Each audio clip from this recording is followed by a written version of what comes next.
about me in the bathroom on the floor or the fan. We're just gonna continue.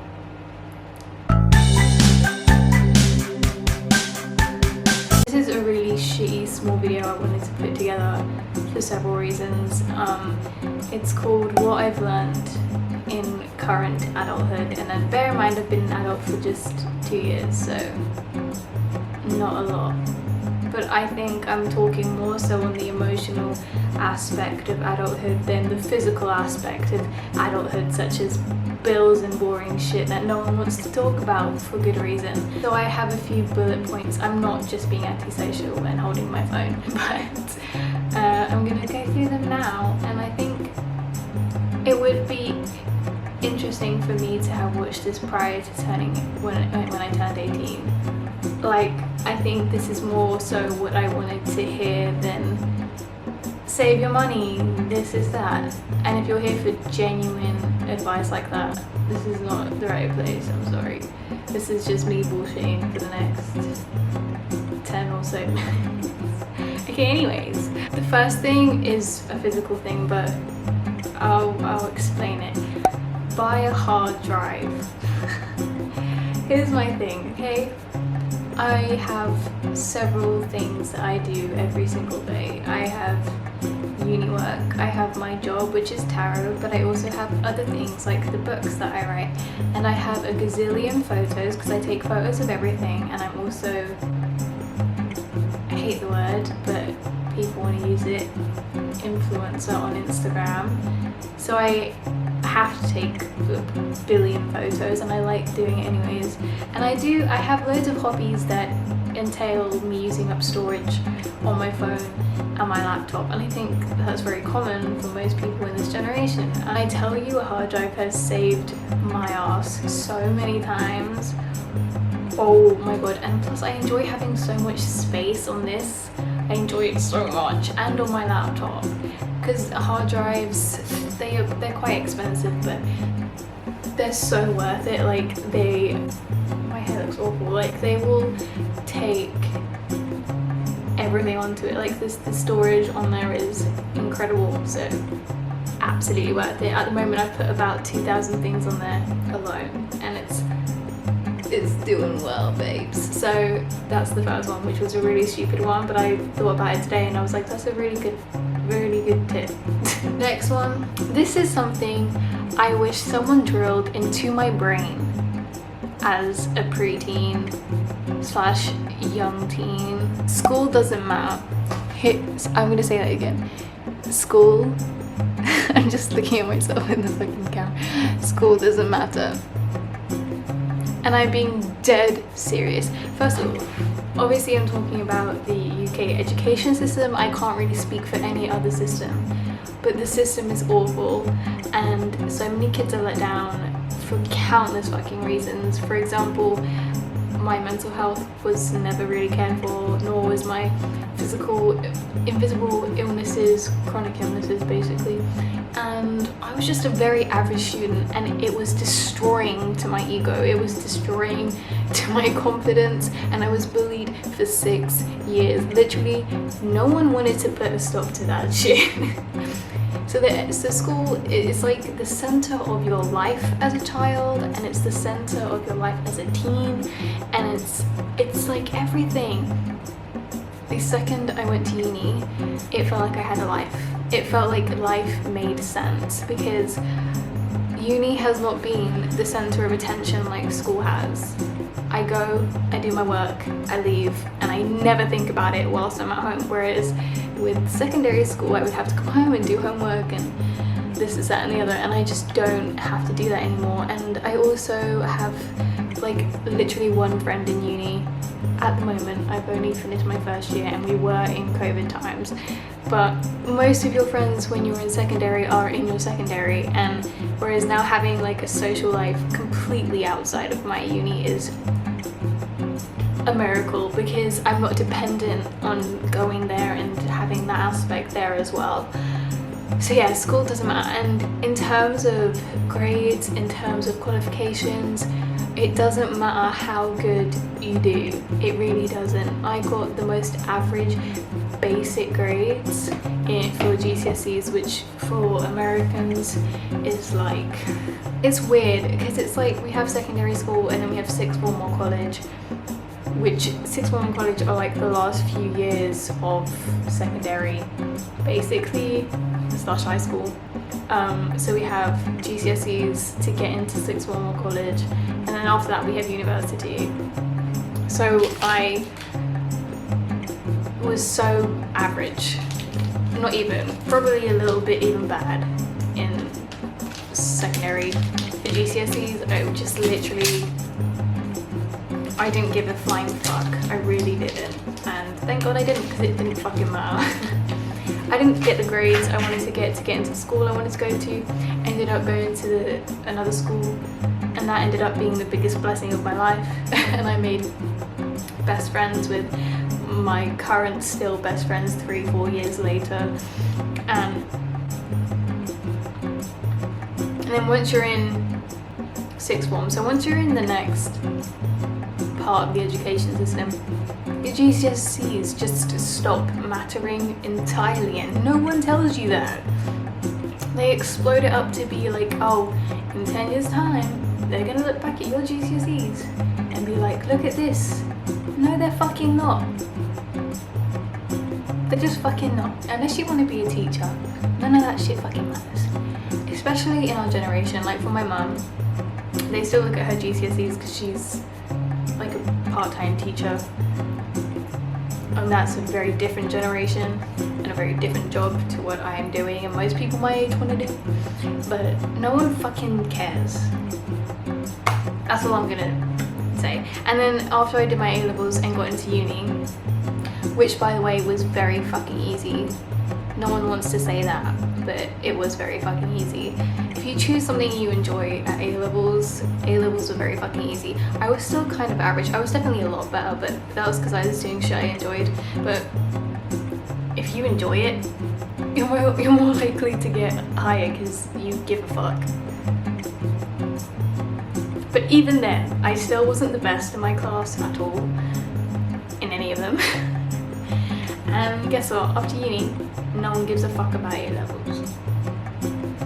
So people might care about my degree because that is clearly the highest form of education aside from masters, which I'm not fucking doing, but they don't give a fuck about the rest. So everything pre-uni doesn't matter.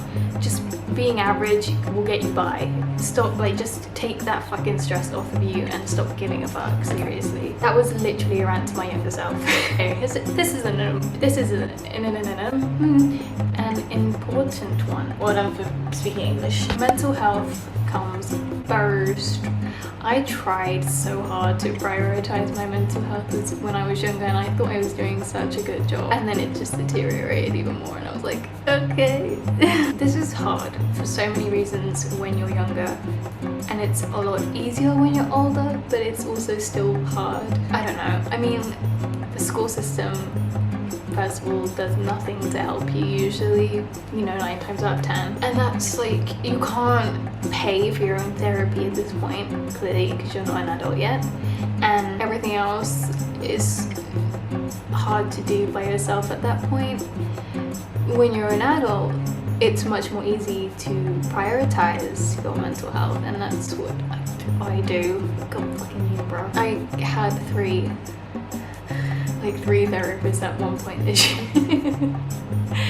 Oh my god. Here's the thing, like, I'm more financially stable than I used to be. I am financially independent. I made my own job, which not everyone can do. I'm very privileged and lucky. Still not the best job. It's not a job that's very consistent because I'm my boss.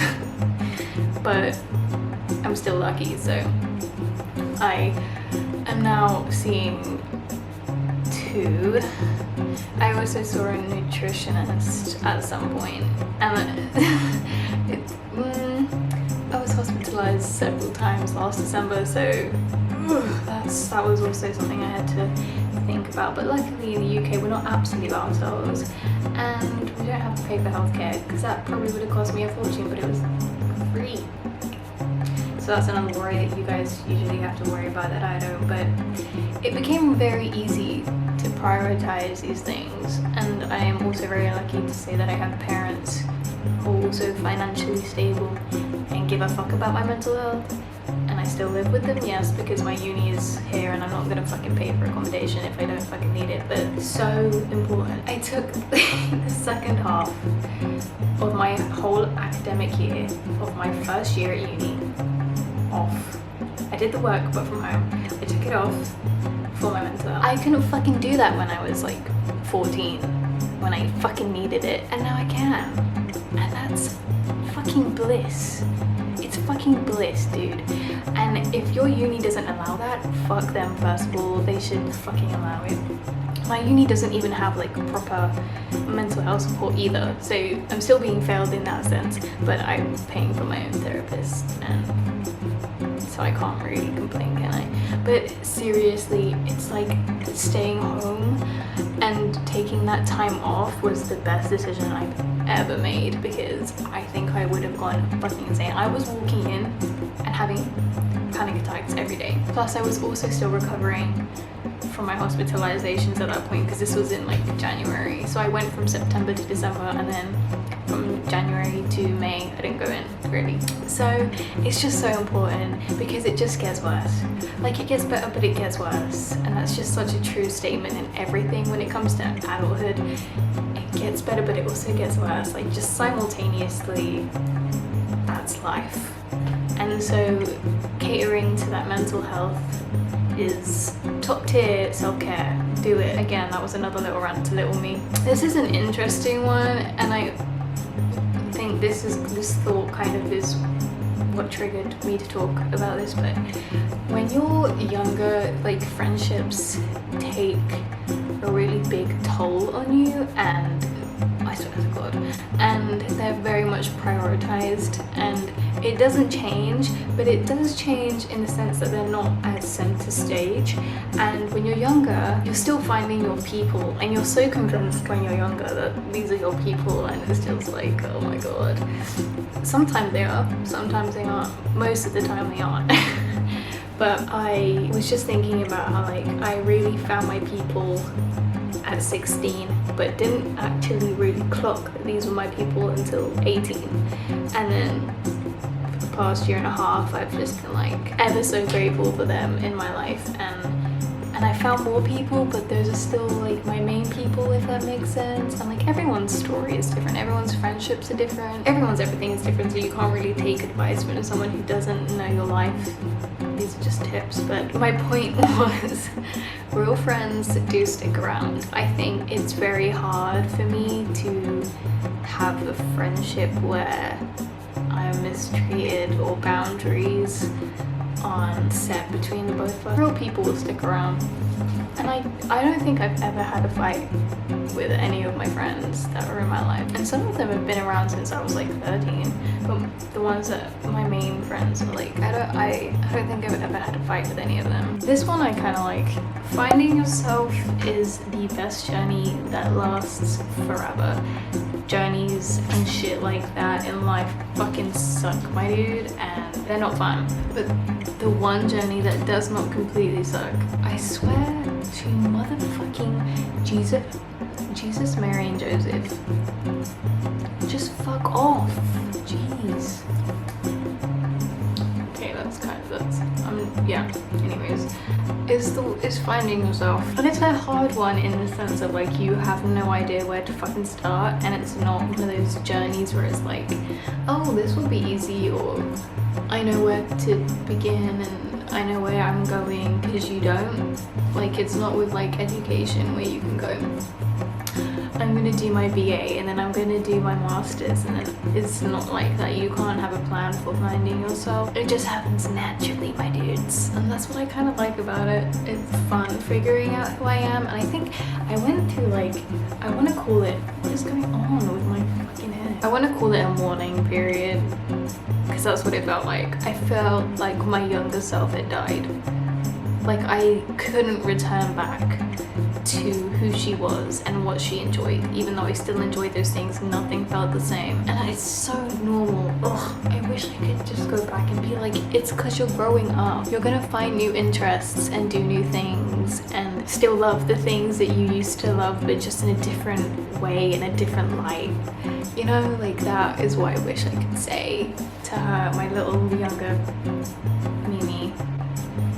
Guys, I'm gonna fucking cut this shit off my head. I can't tell you where to begin or where you're going with that journey, and you might not even realize that it started, but it does. And then you kind of go through this mourning period of like, who the fuck am I, and like, why do I feel so different to who I used to be? It's normal, completely normal about it. And then the last thing is something that I used to hate hearing, but it's true, and I somehow find comfort and solace in it now, which is change is the only constant.